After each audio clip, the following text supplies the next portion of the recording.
We want to get now to a press conference that actually just wrapped up, but we want to play it from the beginning in case you missed it. So leaders in Raleigh holding a press conference there at the state capitol regarding legislation following the death of Iryna Zarutska.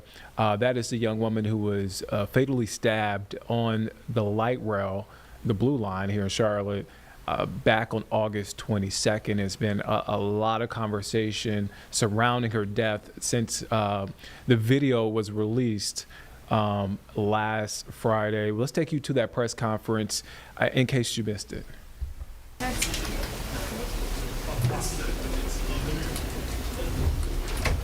Well, good morning. Thank you all for being here today with us. I'll start by acknowledging, of course, today being September 11th and, a tragic time in our country 24 years ago. And unfortunately, as we stand here today, another tragic time in our country with the murder of Charlie Kirk yesterday. And for us here in North Carolina, coming on the heels of a tragedy on the Charlotte transit system recently with the murder of the Ukrainian refugee who was on the train that night. And so over the course of the past really couple of weeks, we at the General Assembly have been thinking about what we can do to prevent the tragedy that happened in Charlotte from ever happening again in this state. And so we're still in the homework stage, finding out how this specific case happened. But from what we can tell so far, this was largely as a result of somebody being released from a jail who should not have been released from a jail. An individual who had a violent history, a convicted felon, had multiple charges, clearly had mental health issues, had multiple interactions with Charlotte-Mecklenburg Police Department, and somehow was allowed to walk out of the jail by a magistrate by simply signing a written promise to appear. Again, when all those facts were known, or certainly should have been known at the time. And so we've got to get to the bottom of how it happened in this case, and we're looking at a number of possible legislative actions to take, reforming various issues with our magistrates, with pretrial conditions of release, which we'll talk about more in just a moment. But I'll also say again, it's a solemn day for us. Many of the folks who work in this building actually knew Charlie Kirk, and a lot of the folks who, a lot of staff members, frankly, actually literally worked for him in the past, knew him personally, and so he was an incredible advocate for the conservative cause. And what we saw in Utah is really something that should never happen in this country. And it's the same thing for the Charlotte murder. That's not the kind of thing that should happen in this country, and especially cannot happen in North Carolina. So I can tell you that we at the General Assembly, we're going to take all action that we need to prevent those things in the future. So I'm going to turn this over now to Chairman Whatley, and I'll come back up in a moment and answer some questions about our proposed legislation. Great. Thank you, Mr. Speaker. As we think about Charlie Kirk and his loss, which was just yesterday, what comes to my mind was a quote from 2 Timothy 4:7. I have fought the good fight, I have finished the race, I have kept the faith, and in Charlie's case, that was certainly true. And so, yes, this is a tough day because of what happened 24 years ago, because of what happened in North Carolina in the last several weeks, and because of what happened 24 hours ago in Utah. This is the kind of conversation that we should not have to have in this country or here in North Carolina. But having this tough conversation and speaking these hard truths is the perfect way to honor the legacy of someone like Charlie, so we will. Families are hurting right now because of this series of attacks. And as we speak these hard truths, we must be clear about the cause, the rhetoric and soft-on-crime policies of the left. Let's take the rhetoric first. President Trump was spot on about what leads to a culture like this one. When folks on the left seek to dehumanize those they disagree with, they use words like fascist and Nazi, and they call for violence.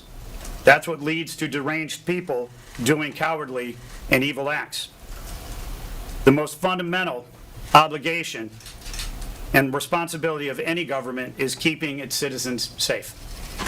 We need leaders at every level to acknowledge that there is a crime crisis here in North Carolina and across the country brought about by the left's soft-on-crime policies, which affect the safety of every community and every family across our great state. Roy Cooper has a history of being soft on crime. He let 3,500 criminals free. And the killer who killed young Iryna, he was released just 3 months after one of Cooper's soft on crime executive orders in 2020 and 13 additional times after he was arrested. DeCarlos Brown Jr. is a career criminal who was arrested 14 times when Cooper was governor and when he was our state's top law enforcement officer as Attorney General. What has transpired over these days and weeks is becoming a clear attack on our next generation. One high-profile victim and one making her own way in America, both killed in the prime of their lives because of the rhetoric, one because of soft crime on policies. The left loves to say the thoughts and prayers aren't enough. So let me call them to action. It's time for leaders in their party to call out the hateful rhetoric that is leading to this violence. And it is time for them to take a look in the mirror and realize their soft-on-crime policies are killing our young people, our future, and destroying families. Our elected officials must rescind the Cooper policies which allowed attacks like that on Iryna, and ensure that this and any criminal feels the wrath of justice and is not allowed to walk the streets free again. I am here to offer my support to these men, to the legislative leadership who is committing to do that today. I'm here to encourage them. Don't back down. Don't relent. Don't be deterred by the hate. It's time to take our country back and dismantle the radical left machine which puts us in this position. And it's time to do it today. That's how we will honor the memory of these young people. Thank you.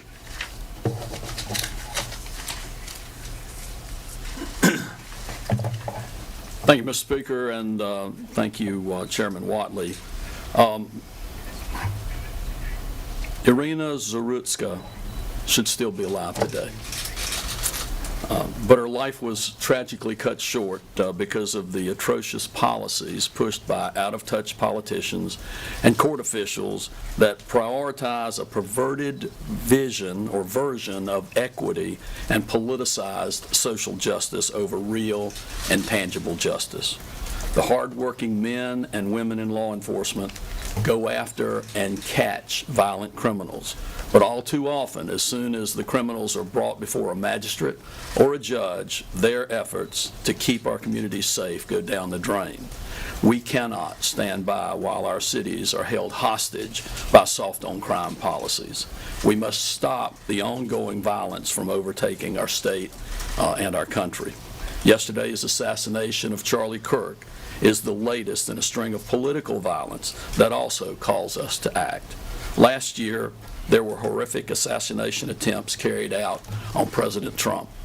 Earlier this summer, there was an assassination of former Minnesota House Speaker Melissa Hortman and her husband, and the shooting of Minnesota Senator John Hoffman and his wife. We must take crime and violence seriously, and our law and legal processes must reflect that seriousness. That means we will fight back against soft-on-crime policies that permeate our judicial system. When the General Assembly returns on September the 22nd, we're going to propose a package of common sense policies to more effectively tackle crime in our state. We can start by ensuring that Governor Stein and other members of the executive branch cannot establish any future task forces like the one Roy Cooper created that advanced weak-on-crime policies that kept Iryna's murderer on the streets. We cannot keep our citizens safe if our policies favor criminals over public safety. I personally am looking into ways to restart the death penalty here in North Carolina. For far too long, there's been a judicially imposed moratorium on the death penalty by activist judges and doctors and attorneys general and governors who are more interested in serving leftist political bosses than justice for victims and their families, and justice for the public as well. Republicans in the General Assembly have attempted to restart the death penalty over the past decade and a half, but those efforts have been stymied at every turn. Here's the thing, policing doesn't need to be reimagined. It needs to be respected, it needs to be funded.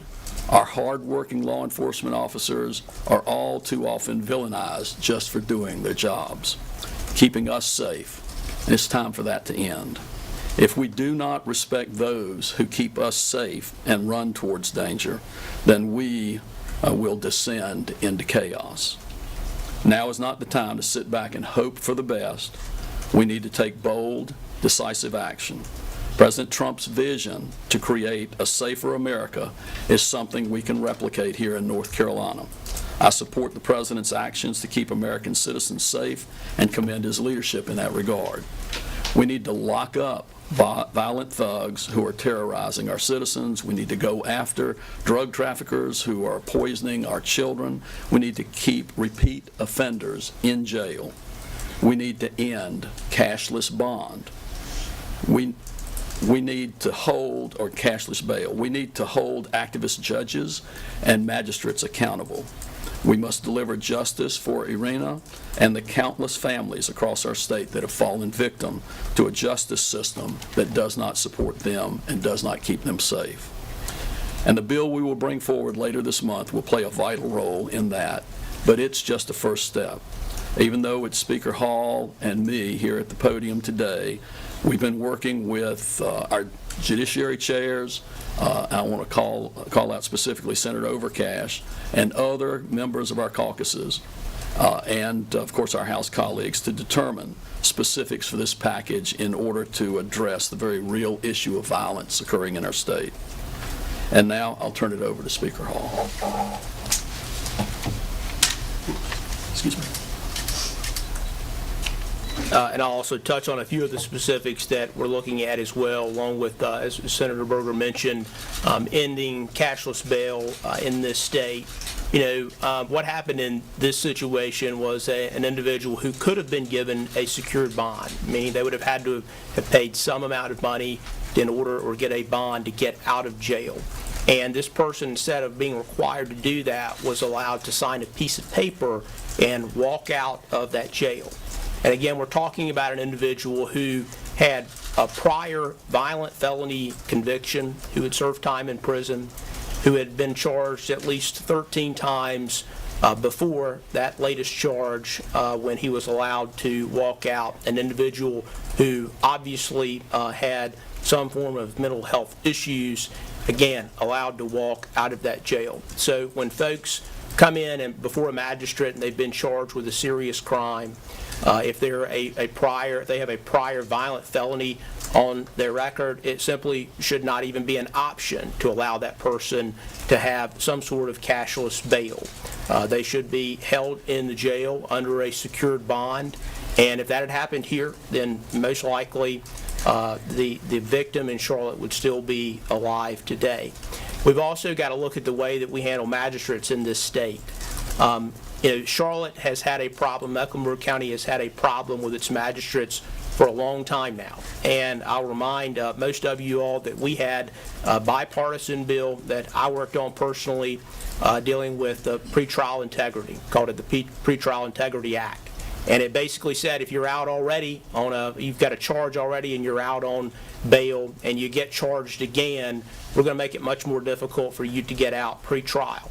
And, you know, we worked with the Mecklenburg County DA, we worked with city leaders in Charlotte, worked with the chief of CMPD on that bill, and they agreed with that. And we were able to get that bill done.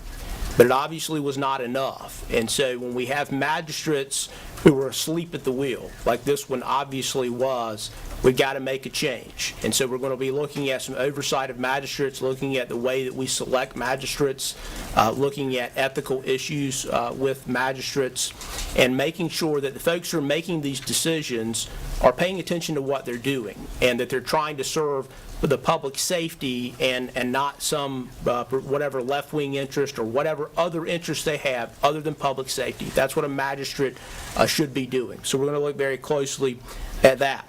We're also going to look at dealing with issues when folks are charged with crimes who have obvious mental health issues, making sure that magistrates are taking that into consideration. In jails, we expanded Medicaid in this state, and one of the justifications for that we heard from sheriffs was we have folks in the jails who need mental health care, or they need health care in general. And so we have options available under current law for these folks who are in jails to have some of that treatment. In fact, we're told that CMPD apparently interacted with this guy 4 times in the prior year on well checks, and that he was offered services. It's not been clear what services this person was actually offered. We've not been given answers to those questions. We'll find out, and we'll get to the bottom of exactly what was going on there. But we're going to increase training for magistrates and make sure that they understand that their role, again, is to keep the public safe. The other thing that I think it's critical that we look into is the budget in Mecklenburg County and Charlotte, and to see where are they spending money at where they maybe shouldn't be. I've seen some reports about some grants that they receive from groups that their purpose is to keep people out of jail, or they're opposed to requiring cash bail. We're going to look at some of those grants and see if maybe that played a role in this case in Mecklenburg County. And again, we're going to go through the entire budget for the city of Charlotte and Mecklenburg County to see where these funds are going. Because ultimately, we're dealing with a local government, really Mecklenburg County and city of Charlotte, 2 local governments that, in my opinion, have lost institutional control of their areas. You have a sheriff in Mecklenburg County who refuses to cooperate with ICE. You have a sheriff in Mecklenburg County who I saw a report blamed the community for the heinous murder that happened in Mecklenburg County. He was not willing to take any of the blame whatsoever, and made very clear that was, in his opinion, the community's fault. You have, unfortunately, in CMPD, a refusal to give the officers body armor to wear while on duty, despite multiple officers being killed in recent years. And so we have to put a stop to the soft-on-crime policies. When you're dealing with violent offenders like Carlos Brown, if you don't take action, and the folks on the ground are the ones who have to take the action, if they don't do it, we're going to continue to have this sort of thing. Mecklenburg County has over 100 murders a year now. And their crime rate may not be as bad as Chicago, but we don't want to compare ourselves to Chicago. In North Carolina, it simply should never be the case to have over 100 murders a year in a North Carolina city. And so we're going to do all we can at this level to make sure that the folks, not only in Mecklenburg County and Charlotte, but every county across the state, that they're doing all they can to keep the public safe. Because the thing that really keeps me up at night right now is to know, we know this individual story now because it's finally being publicized, but how many more folks like this are walking the streets right now in uptown Charlotte? How many of them are here in Raleigh or in Greensboro or Winston or any town across the state? How many others just like that are out walking around right now? And how do we know one of our loved ones is not going to come into the path of one of those individuals? So it's again a sad time here in this state in particular with the things. All right, so right there you're watching a press conference from North Carolina GOP leaders talking about legislation for Iryna Zarutska, the young woman that was fatally stabbed on the light rail last month. Again, a lot of conversation since that video has been released last week. We'll get back to that press conference in just a moment, but we need to take a break. We'll take a break. We'll be back here in 2 minutes on Live Impact News on WCNC Plus.